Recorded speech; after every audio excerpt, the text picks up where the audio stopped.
ये जो 75 साल हम आज़ादी का गाना गाते हैं और जो हालात हम देख रहे हैं ये मैच नहीं होते, इसलिए आज हम ये कहने में मजबूर हैं कि अभी हिंदुस्तान आज़ाद नहीं जब तक भारत माता के सीने पे चढ़ के औरत के साथ ही माता के साथ ही जुल्म ज्यादती होती रहेगी, जब तक हम आज़ाद। स्कूल कॉलेजेस में देखिए कि नर्सरी की बच्ची को नहीं छोड़ा जाता, उसके बाद ट्रेन में बस में आप देखिए यहाँ तक के women in uniform also not safe in this country.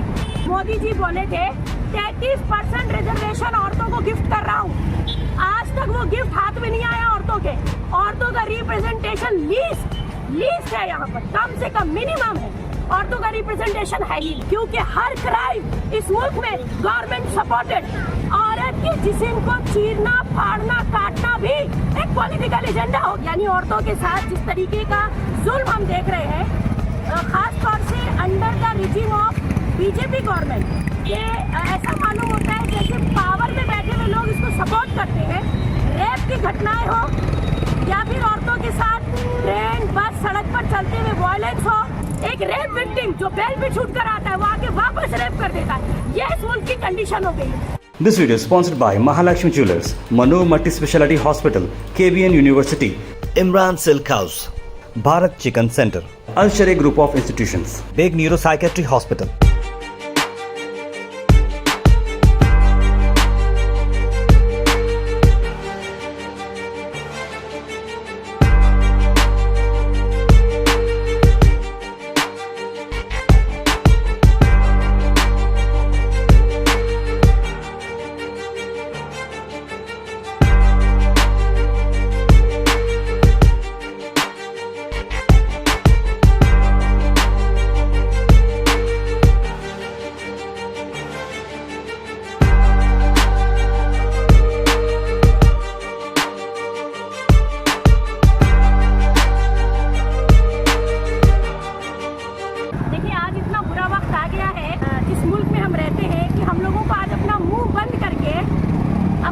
Agitation दर्ज करवाना पड़ रहा है। हमारा आज का जो ये साइलेंट प्रोटेस्ट है, वुमेन इंडिया मूवमेंट एक ऑर्गेनाइजेशन जो 12 स्टेट्स में कुछ सालों से औरतों के एम्पावरमेंट और अपलिफ्टमेंट के लिए काम करती है, हमने पिछले कुछ एक महीने से एक कैंपेन स्टार्ट किया हुआ है। आप देख सकते हैं इस कैंपेन का जो हमने टाइटल दिया है कि वुमेन सेफ्टी कलेक्टिव रिस्पॉन्सिबिलिटी, यानी औरत की हिफाजत हर एक की जिम्मेदारी।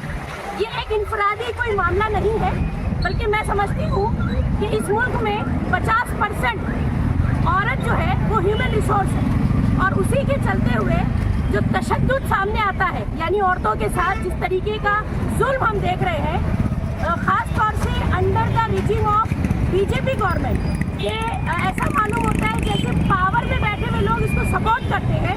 रेप की घटनाएं हो या फिर औरतों के साथ ट्रेन बस सड़क पर चलते हुए वायलेंस हो, या फिर औरतों को जो जस्टिस नहीं मिलता, या फिर वो एक्टिविस्ट औरतें जो आवाज़ उठाना चाहती हैं सोशल इश्यूज़ के ऊपर, उनको बिहाइंड द बार्स डाल दिया जाता है, या फिर लिंचिंग बुलडोजर में जो औरतें सफ़र होती हैं, या फिर आसाम के डिटेंशन कैंप में बुरी हालत में तकलीफ में जिन औरतों को रखा जाता है। ऐसे में हमने अपनी जिम्मेदारी समझी, हमने 2 अक्टूबर को एक कैंपेन स्टार्ट किया, क्योंकि गांधी जयंती के दिन ये गांधी जी का एक स्टेटमेंट था, ये कोटेशन था कि जिस दिन औरत कश्मीर से कन्याकुमारी तक मुल्क में अकेले सफ़र कर लेगी, हम उस दिन समझेंगे कि ये मुल्क आज़ाद है।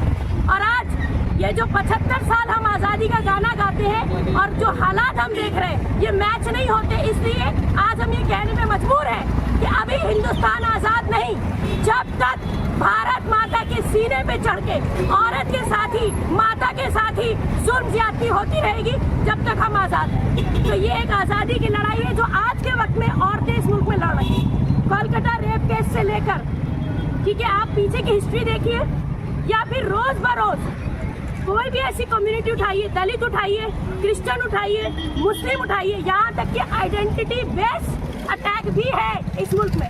आइडेंटिटी देखकर हिजाब का मामला हो, स्कूल कॉलेजेस में देखिए कि नर्सरी की बच्ची को नहीं छोड़ा जाता, उसके बाद ट्रेन में बस में आप देखिए यहाँ तक कि women in uniform also not safe in this country. उसके बाद सवाल उठता है लॉ एंड ऑर्डर का, सवाल उठता है जस्टिस सिस्टम के ऊपर। यही हमारी कुछ डिमांड्स हैं कि हम चाहते हैं जो तशद्दुद और बेहुरमती और जो जुल्म इस वक्त हिंदुस्तान की सरजमीन पे औरतों के साथ हो रहा है, उसको बराबर चेक होना चाहिए।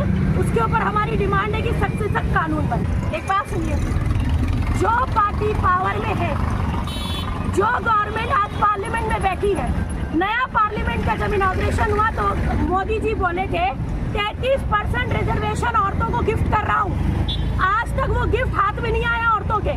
औरतों का रिप्रेजेंटेशन लीस्ट है, यहाँ पर कम से कम मिनिमम है, औरतों का रिप्रेजेंटेशन है ही नहीं। 50% रिसोर्स होते हुए जो रिप्रेजेंटेशन औरतों का होना चाहिए। एक दूसरी बात, जो सोशल एक्टिविस्ट काम करती है उनका मुंह बंद करके उनको बिहाइंड द बार्स कर दिया था।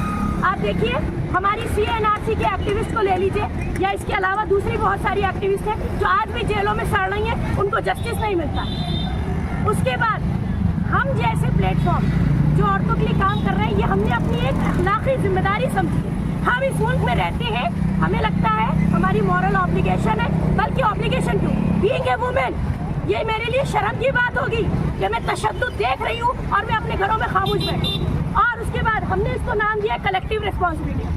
हर उस मर्द को शर्म आनी चाहिए जिसकी माँ, बहन, बेटी बैठी हुई है और वो निकलकर इस बात पे कोई हंगामा नहीं करते। देखिए आज आप कह रहे हैं कि पॉलिटिकल पार्टीज जो है वो पावर में, कोई उम्मीद गवर्नमेंट से नहीं रखना, क्योंकि हर क्राइम इस मुल्क में गवर्नमेंट सपोर्टेड। आप देखिए कोलकाता में जो क्राइम हुआ, जो इतनी बुरी तरीके से एक ड्यूटी पे एक नर्स का जो रेप किया गया, आपको क्या लगता है वो एक पॉलिटिकल इशू बना दिया गया?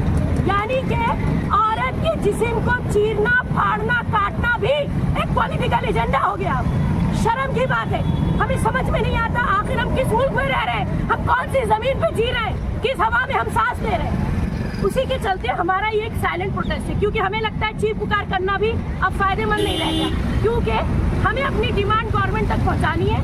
अगर गवर्नमेंट में, पावर में, अथॉरिटीज में बैठे हुए लोग, लॉ एंड ऑर्डर, जुडिशरी में बैठे हुए लोग जरा भी गैरत रखते हैं, जरा भी शर्म रखते हैं, तो ये प्रोटेस्ट उनके जहन तक, उनके कानों तक ज्यादा चाहिए। बहुत से खवातीन पर जुल्म भी हो रहा है, वो आगे बढ़कर नहीं आ रहे हैं। उसी के लिए हम यहाँ जमा हुए हैं। मैं आपसे क्या कह रही हूँ, आज का सबसे बड़ा प्रॉब्लम जो है वो एक आम आदमी का अनअवेयर होना है, या फिर एक आम आदमी को इतना डरा दिया गया है। एक औरत जिसकी अस्मत रेजी होती है, उसकी माँ पुलिस स्टेशन अगर रिपोर्ट लिखाने जाए तो पुलिस वाले उसकी माँ को रेप कर देते हैं। एक रेप विक्टिम जो बेल पे छूट कर आता है वो आके वापस रेप कर देता है। ये इस मुल्क की कंडीशन हो गई है। एक साल में 35,000 36,000 रिकॉर्ड आंकड़े हैं, और जो रिकॉर्ड नहीं होते उनका कोई हिसाब नहीं।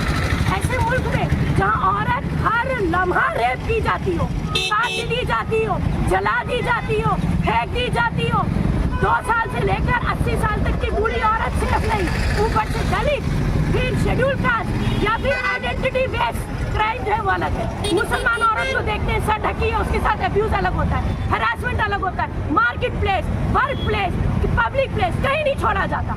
तो जिस मुल्क को भारत माता की जय कह के नारे लगाते हैं, उसी माता की इतनी बड़ी हुर्मती की उसी की बहू बेटियों को अस्मत रेजी की जाती है। अब आप बताइए, यहाँ तक कि जो हमारी एक्टिविस्ट जेल में है उनके ऊपर अभी तक कोई क्राइम साबित नहीं है, मगर वो जेल में क्यों? क्योंकि उन्होंने मुंह खोला। इसी तरह लिंचिंग, बुलडोजर, असम का डिटेंशन क्या, बेहिसाब बुरी हालात में औरतों को वहाँ रखा जाता है। मतलब हम इतनी तकलीफ के हालात में रखा जाता है कि हम बयान भी नहीं कर सकते। कोई इसकी सूद लेने वाला नहीं है। मोदी जी बेटी बचाओ बेटी पढ़ाओ, बेटी बचाओ बेटी पढ़ाओ, इतना झूठ और उसके बाद इतना प्रोपोगेंडा। मैं समझती हूँ ये पूछना और कहना बेकार होगा कि where is the government, where is the political party. हमें आज यहाँ पर एहसास दिलाना है हर आम चलते हुए शहरी को, ये जो सड़कों से मर्द गुजरते हैं, ये जो सड़कों से औरतें गुजरती है, गैरत और शर्म इनके अंदर होनी चाहिए। This video is sponsored by Mahalakshmi Jewelers, Manu Multi Speciality Hospital, KBN University, Imran Silk House, Bharat Chicken Center, Al Sharia Group of Institutions, Big Neuropsychiatry Hospital.